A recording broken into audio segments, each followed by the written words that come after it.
এই যে যেমন এই অসম্ভব সুন্দর ধূমকেতুটি দেখা গিয়েছিল 2007-এ, আর শনির বলয়ের দিকে যদি তাকান দেখবেন পানি জমে বরফ হয়ে গেছে, গড়ে তুলেছে মুগ্ধকর নান্দনিক বলয়। বহু বহু দূরের অনেক গ্রহ বরফ ঢাকা, অনেক গ্রহ আবার পুরোটাই এই বিচিত্র সুন্দর বরফেই তৈরি। সৌরজগতের অনেকটা জুড়ে যেমন পাওয়া যায় বরফের দেখা, তেমনি এর সীমা পেরিয়ে গেলেও পাওয়া যাবে বরফের খোঁজ। কাছের ও দূরের এসব বরফ বিশ্ব নিয়ে গবেষণা করলে আমাদের নিজেদের গ্রহটিকে আরো ভালোভাবে বোঝা যায়, কারণ আমরা যতটা ভাবি আমাদের প্রিয় এই গ্রহটি তার চেয়েও বেশি বরফ নির্ভর।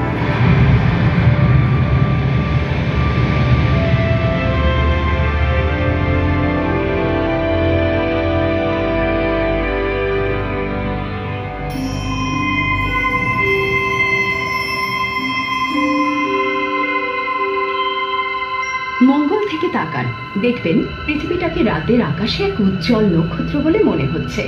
ছোট্ট কোনো দূরবীন দিয়ে তাকালে সবুজ পৃথিবীর বুকে স্পষ্ট দেখতে পাবেন নীল সমুদ্র, দেখতে পাবেন নিয়ত পরিবর্তনশীল মেরু বরফ।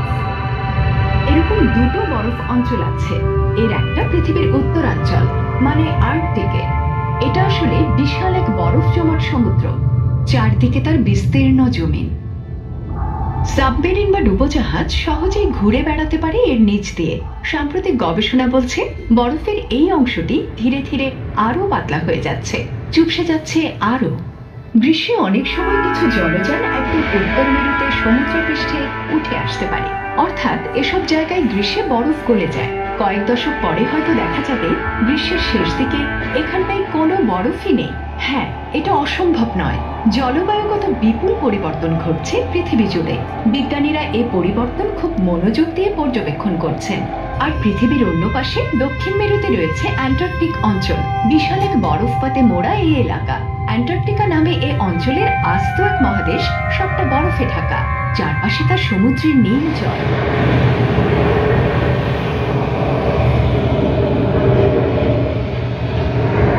এই বরফ অঞ্চল অবিভক্ত, আর এখানে বয়ে চলেছে শক্তিশালী বায়ু প্রবাহ। সব মিলে এটি বিশ্বের অন্যতম ভয়ঙ্কর এক সমুদ্র পথ।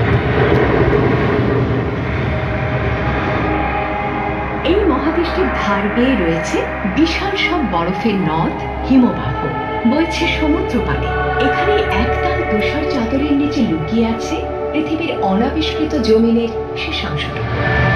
মাঝে মাঝে বিপুল বরফের নিচ থেকে উঁকি দেয় পর্বতমালা কিংবা আগ্নেয়গিরি, আমাদের মনে করিয়ে দেয় ভূতাত্ত্বিক নান্দনিক অদ্ভুত সব বৈচিত্র্য লুকিয়ে আছে ওই বরফের নিচে। বিশেষ ধরনের যন্ত্র দিয়ে 2.5 কিলোমিটার বরফ খুঁড়ে মানুষ উঁকি দিতে চেষ্টা করেছে এই হারানো পৃথিবীর গভীরে। যুক্তরাষ্ট্রের আকারের বিশাল এক মহাদেশ রয়েছে সেখানে।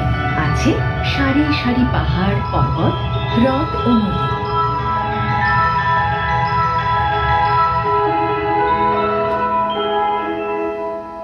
লাখো বছর আগে এটা ছিল গ্রীষ্মমণ্ডলীয় অঞ্চল, মানে উষ্ণ অঞ্চল। কিন্তু ভূত্বকের নিয়ত নড়াচড়া এই অঞ্চলটিকে বর্তমানে শৈত্যাঞ্চলে নিয়ে এসেছে। বাতাসের বয়ে যাওয়ার ধরন ও পর্বতমালার কারণে কিছু অঞ্চলে বরফ জমতে বাধা পড়েছে। তাই এখানে রয়েছে ড্রাই ভ্যালি নামে বরফহীন শুষ্ক অঞ্চল। এই আদিম বরফহীন অংশে পা রাখতে পারি আমরা, চাইলে উপভোগ করতে পারি আধুনিক বরফ যুগের নানা দিক। আমরা জানি শীতল বরফ চাদর কেবল পৃথিবীতে দেখা যায় না। যেমন এই ছবিটা দেখে মনে হয় অ্যান্টার্কটিকা, আসলে কিন্তু মঙ্গল গ্রহ।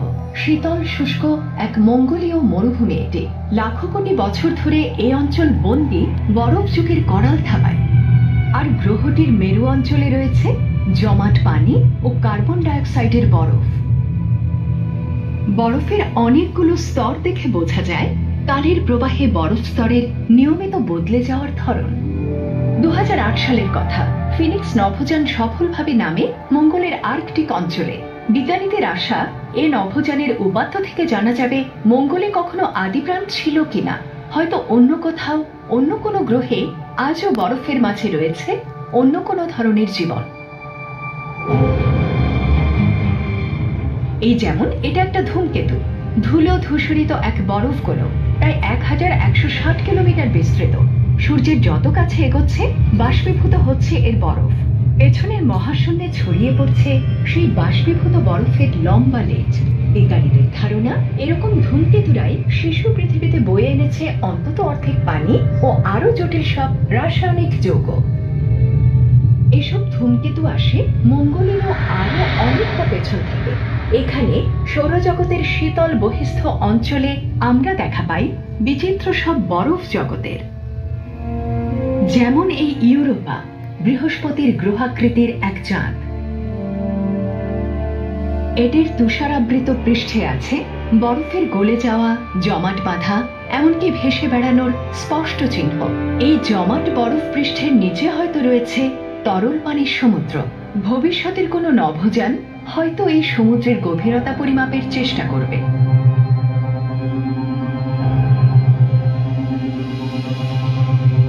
এরকম আরেকটি বরফ জমাট চাঁদ শনির উপগ্রহ এনসেলাদাস। ক্যাসিনি নভোযান এটির দক্ষিণ মেরুতে বাষ্প উদ্গীরণকারী দারুণ সব ঝর্ণার দুর্দান্ত কিছু ছবি তুলেছে। ইউরোপা থেকে ছোট এ চাঁদের ভেতরটুকুও হতে পারে তরল। এসব ঝর্ণা ইঙ্গিত করে কোনো না কোনো কারণে গ্রহটির ভেতরটুকু বাষ্প উদ্গীরণের মতো যথেষ্ট উষ্ণ। এনসেলাদাসের এই বাষ্প সম্ভবত শনির বলয়ের কিছু অংশ গড়ে ওঠার পেছনে ভূমিকা রাখছে আজও। বেশ অনেকদিন ধরেই আমরা জানি শনির মূল বলয়গুলো পানি জমে সৃষ্ট গাড়ির মতো বিশালাকৃতির বরফ চাপ দিয়ে তৈরি। তবে তাদের বয়স ও সৃষ্টির নেপথ্যের কারণ আজও রহস্য। আরো রহস্যময় হল টাইটান, আকারে বুধ গ্রহের সমান শনির চাঁদ। আমরা এর মিথেন মেঘের মধ্য দিয়ে নামছি হাইগেন্স ল্যান্ডারে করে। পৃথিবীর আদিকালের মতো এর বর্তমান দশা, তবে হিম শীতল। পৃথিবীর ভেতরের অনেকাংশ পাথরে, টাইটানে সেই পাথরের জায়গা নিয়েছে বরফ। পুরো উপগ্রহটি জুড়ে আছে তুষার পর্বত, বরফের আগ্নেয়গিরি এবং মিথেনের তুষারপাত। অনেকটা অঞ্চল জুড়ে আছে প্রাকৃতিক গ্যাসের হ্রদ। এই রাসায়নিক তরল সম্ভবত ভবিষ্যতের অনুসন্ধিৎসুদের জন্য বুকের মাঝে লুকিয়ে রেখেছে দারুণ সব আবিষ্কার। আরেক চন্দ্রদানু ট্রাইটন, নেপচুনের চাঁদ। এটির বরফ পৃষ্ঠে ঝর্ণা দেখা যায়। ছিটকে বেরোনো পানি উঠে যায় 9 কিলোমিটার পর্যন্ত। বিচিত্র কোনো কৌশলে ট্রাইটন পৃষ্ঠ এই উষ্ণ জলধারাকে ছুঁড়ে দেয় প্রায় 90 ডিগ্রি কোণে। আমাদের সৌরজগতে বরফ বিশ্বের সংখ্যা আসল গ্রহরাজির চেয়ে অনেক অনেক বেশি। আর এসব বিশ্বে আমরা যা আবিষ্কার করেছি তা আমাদের চমকে দিয়েছে। জানা গেছে মৃত শীতল জড়বস্তুর চেয়ে বরফ আসলে অনেক সক্রিয়।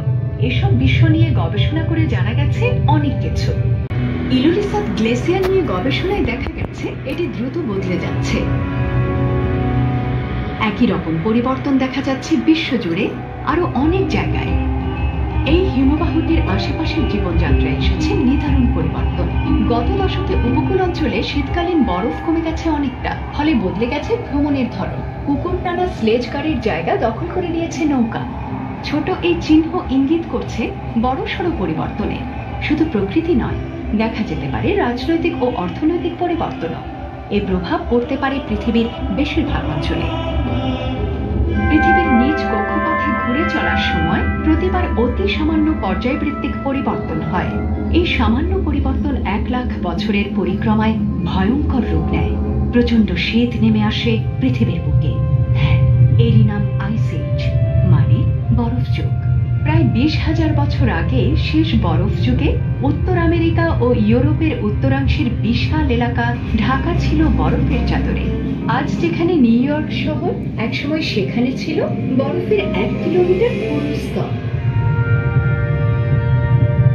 সে বরফ যুগে ব্রিটিশ দ্বীপপুঞ্জের 2/3 ছিল পুরো বরফে ঢাকা।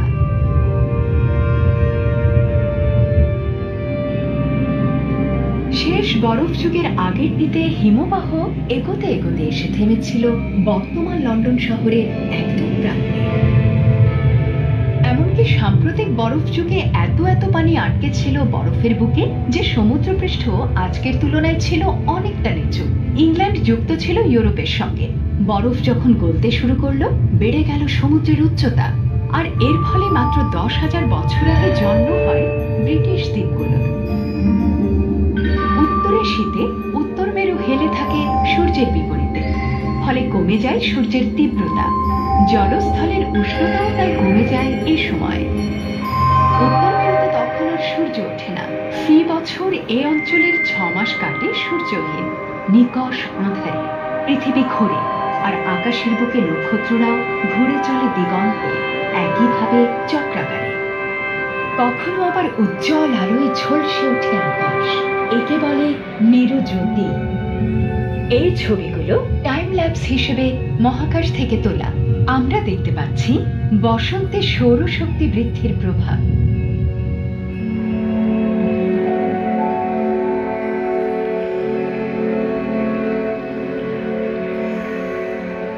তুষার ও বরফ গলে গেছে, নতুন সবুজের চাদরে ছেয়ে গেছে চারপাশ।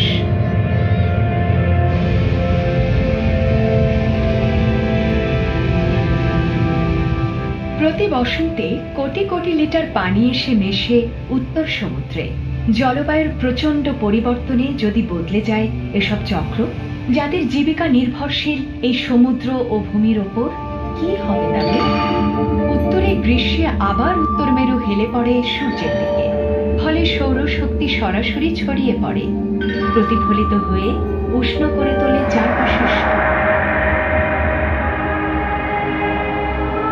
মেরুর কাছে এর মানে হলো কখনো সূর্যাস্ত হয় না। চক্রাকারে ঘুরপাক খায় মেরুর আকাশে পৃথিবীর ঘূর্ণনের সঙ্গে সঙ্গে।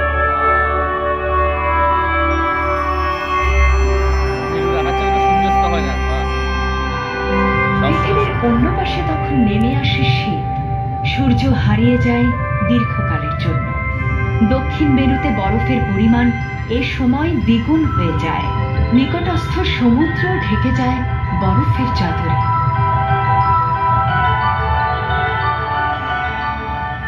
এভাবে ঘুরে চলে অন্তহীন ঋতুচক্র। অ্যান্টার্কটিক বরফ অঞ্চল বুকের মাঝে জমিয়ে রেখেছে পৃথিবীর 2/3 বিশুদ্ধ পানি, আর আমরা পৃথিবী ও আমাদের জীবনে এর গুরুত্ব কেবল বুঝতে শুরু করেছি। এমনিতে এই মহাদেশীয় ভূমির উপরে অল্প কিছু উদ্ভিদ ও প্রাণী বাঁচতে পারে, তবে অ্যান্টার্কটিকা মহাদেশের চারপাশের সমুদ্র পৃথিবীর অন্যতম বড় জীবনের আধার।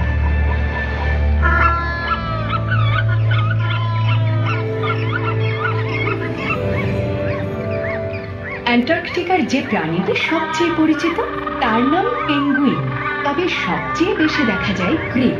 এটি একাধারে সবচেয়ে গুরুত্বপূর্ণও বটে। ঋতুচক্রে বসন্ত ফেরে অ্যান্টার্কটিকায়, আর সালোক সংশ্লেষণে উদ্বুদ্ধ হয়ে শৈবাল ছেয়ে ফেলে সামুদ্রিক বরফ। গ্রীষ্মের তাপদাহ যখন এ বরফ গলিয়ে ফেলে, তখন বরফের গায়ে জমা শৈবাল ছড়িয়ে পড়ে সমুদ্রের জলে। ক্ষুদে ক্রিলেরা এই শৈবাল খায়। এভাবে চমৎকার এই প্রাণীগুলো টিকিয়ে রাখে অ্যান্টার্কটিকার খাদ্য শৃঙ্খলা। খোলসযুক্ত ক্ষুদে এসব প্রাণীর দৈর্ঘ্য মাত্র কয়েক সেন্টিমিটার। বৈচিত্র্যময় সিল, তিমি, পাখি ও পেঙ্গুইনের দল এদের খেয়ে বাঁচে। গবেষণায় দেখা যাচ্ছে সাম্প্রতিককালে ক্রিলের সংখ্যা কমে যাচ্ছে আশঙ্কাজনক হারে। ধীরে ধীরে বাড়ছে অ্যান্টার্কটিকার তাপমাত্রা, কমছে বরফ। সম্ভবত এগুলোই এর জন্য দায়ী। বরফ ঢাকা অ্যান্টার্কটিকা ও আর্কটিকের সৌন্দর্য মনোমুগ্ধকর। আমরা যত শিখছি, জানছি, ততই উপলব্ধি করতে পারছি আমাদের পৃথিবীটাকে বাসযোগ্য রাখার পেছনে এদের ভূমিকা কত গুরুত্বপূর্ণ। এই বরফের অপার সৌন্দর্য, বিচ্ছিন্ন নির্জনতা ও জীববৈচিত্র্য আমাদের মুগ্ধ করে। আরো বেশি মানুষ এই মুগ্ধতার টানে ছুটে যাচ্ছে বরফের সে দেশে, সরাসরি অনুভব করছে বরফ জীবনের স্বাদ। এখানে ছড়িয়ে আছে প্রাকৃতিক সৌন্দর্য ও প্রশান্তির সর্বোচ্চ রূপ। এখানে এসে আমরা মুগ্ধ বিস্ময়ে দেখি বিশালতা, অনুভব করি শ্বেতশুভ্র এই বরফ মরুর গুরুত্ব, শিহরিত হই পরতে পরতে ছড়িয়ে থাকা রহস্য রোমাঞ্চের হাতছানিতে। আমাদের গ্রহটির মেরু বদলে যাচ্ছে, এর কোনোটি ঘটছে প্রচন্ড দ্রুত। পৃথিবী ও মানব সভ্যতার জন্য এই পরিবর্তনের মানে আসলে কি তা বুঝতে সময় লাগবে আরো। পর্যবেক্ষণ করে শিক্ষা নিয়ে ও সে অনুযায়ী যথার্থ পদক্ষেপ নেওয়ার মাধ্যমে কেবল আমরা নিশ্চিত করতে পারি মহাবিশ্বের বিশালতার মাঝে এক প্রাকৃতিক নভোযানের মতো এই পৃথিবী যেন বাসযোগ্য থাকে আমাদের জন্য। যেন নিরাপদে থাকে এর সব অভিযাত্রীরা।